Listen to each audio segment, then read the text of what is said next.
In this lecture, we talk about morphisms. So you consider a function f in k of v, or you can say element in the ring k of v, and this k of v is defined this way.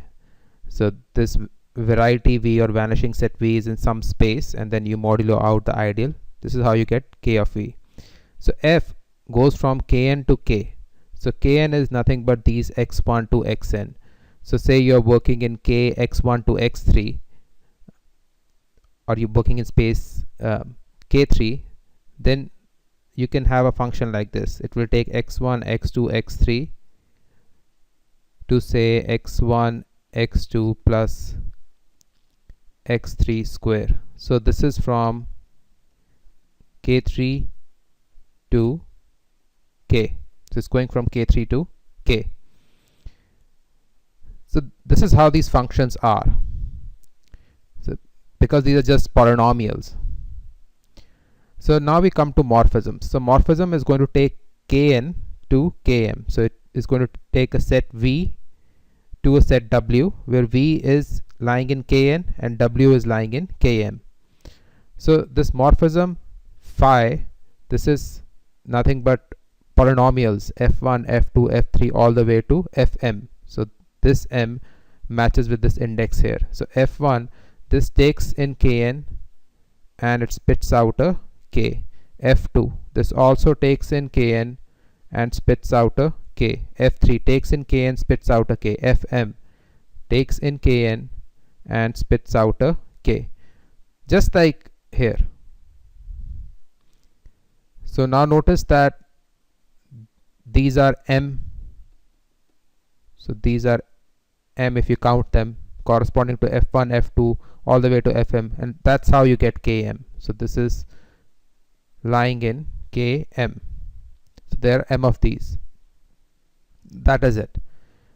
So each of these fi's lies in k of v. It's precisely like here.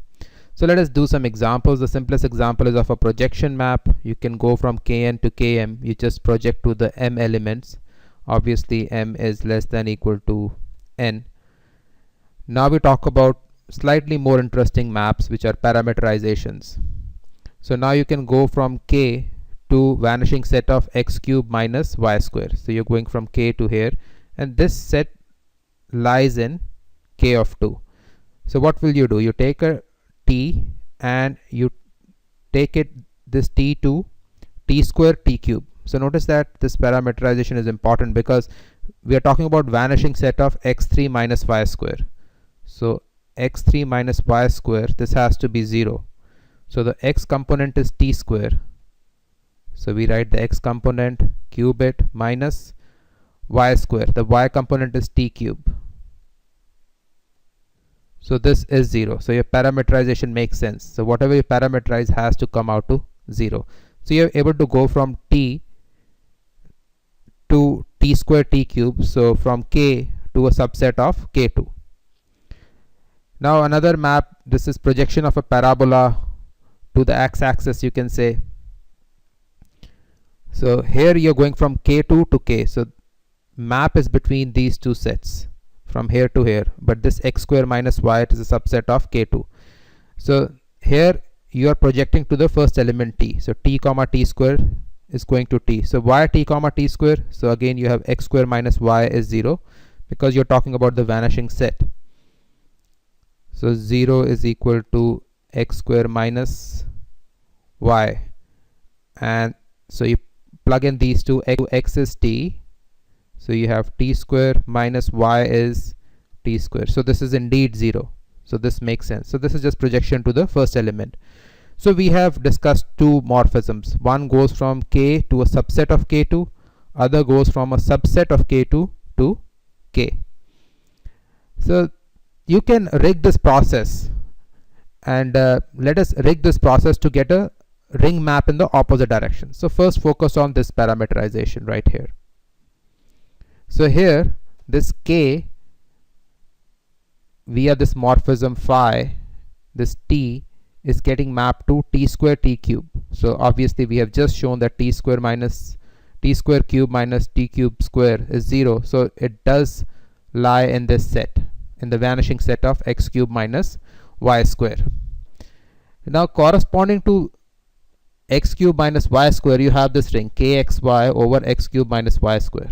Corresponding to k, this is the entire space k, so it is generated by a ring 0 equals to 0. So we are just going to write it as k of t, or you could have written it as k of t over 0, doesn't matter, it is just k of t. So now you will have a map in the opposite direction. This opposite direction map is just rigged. By rigged I mean is, so you take the elements corresponding to x and y here, x bar and y bar. So x bar is nothing but x plus x cube minus y square here. And similarly y bar is the same thing, it is y plus this thing. So x bar, so this is the x component here. So x bar gets mapped to t square, precisely this component, and the y component is t cube, and y bar gets mapped to t cube. So you have a correspondence. You go from here to here, you can go from here to here in the opposite direction. So you do precisely what you have done here, you do here. So no brain has to be applied. So this is basically rigged to go from here to here. So you have these maps in opposite direction. So similarly for this other thing, so now you're going from a subset of k2 to k, and you're just taking the first projection map to t. So similarly here the t will get mapped to x bar, because this is just the first coordinate x. So this t is going to get mapped to x bar, and x bar is nothing but x bar is this. So this map is phi star. Now by our construction, we have constructed a one-to-one correspondence. So you have morphisms here between spaces, which is just defined here. So these are the morphisms between the spaces, and they correspond to the ring homomorphisms. So there is a one-to-one map. From morphisms you can go to ring homomorphisms, and you do precisely what we have shown here. So you just rig the construction so that it works, and the proof of this is found on page 21 of Daniel Perrin's book Algebraic Geometry.